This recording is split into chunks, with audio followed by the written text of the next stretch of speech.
Welcome back to Around the Table with Stacy Smith as we take a look at the political scene and the stock market. We're going to talk a little politics and the markets here.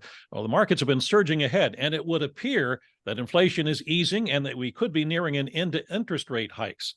There's no guarantee this will continue, but is this improving picture going to hurt Republican candidates next year? I'm throwing that question out to any one of you who want to take it first. Let me start. I would say not necessarily hurt them, but it certainly helps the president. And as he's already doing, he can go and take credit for that. Many of us know that, those issues aren't necessarily made by the executive actions that are taken. Different events affect the economy, but he will take credit for every good point, and he will avoid anything that's bad. Yes, the economy always bodes well for incumbents. When there is a good economy, advantage to the folks in office, and there will be plenty of victory laps by the president and others on the down ballot to talk about these numbers. And one number that I saw yesterday, I believe it was, we have 4 million more jobs now added to the number that existed before the pandemic even took place.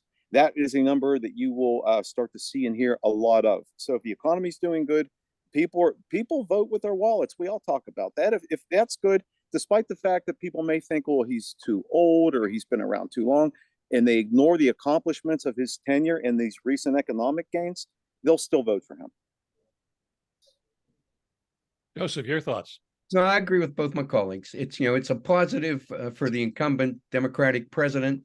And I think that's a better way to state it, as the governor has, than saying that it's a negative for the Republicans. All right. Well, then let me throw this. Go ahead. Stacy, Go ahead, Governor. I want to take you back to 1992. We had a governor of Arkansas who nobody really knew, ran against an incumbent president who I think was one of the best presidents we've had. And what was the catchphrase? It's the economy's stupid. Yes. So that drives campaigns. It does drive campaigns, but what I was going to point out is in the last senatorial campaign that we had McCormick versus, Oz versus Fetterman.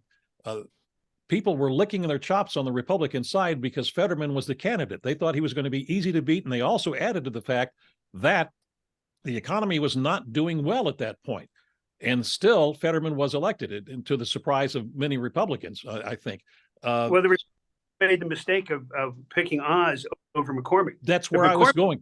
If McCormick's in that race, McCormick is now a United States senator. All right. Well, that's where I was going with this. I mean, we can talk about how much the economy plays a part, but it is still the candidate, isn't it? Absolutely. Absolutely. Yeah. Okay. I agree. Yeah, I agree as well. All right. Unanimous verdict. We have a unanimous. I think you're onto something, Stacy. And I also want to point out the beginning of the show. At the beginning of our show, you always introduce the governor as the last Republican governor of Pennsylvania. And I wonder if you know something, Jim, and I don't know. No. I may be onto something, and maybe I'm not onto something here. I think you are. Yeah, exactly. I will put it this way. It would not be good for me to be the last Republican governor. Not good for the Commonwealth. Well, we all know the pendulum swings, unfortunately, or for the Republican viewpoint, it didn't swing back as they thought it might. So that's the way that goes. Again, we have to take a look at the candidates that sometimes are running. That's the key issue on that one. Gentlemen, thank you so much for joining me, and we hope that you join us again next time for the next edition of Around the Table with Stacy Smith. Also, we hope to have Keith Schmidt back with us and to help talk about the Republican side of things as well, to help the governor fend off these horrible Democrats who are just attacking him right and left. All right. Thanks so much for joining us. We'll see you again the next time.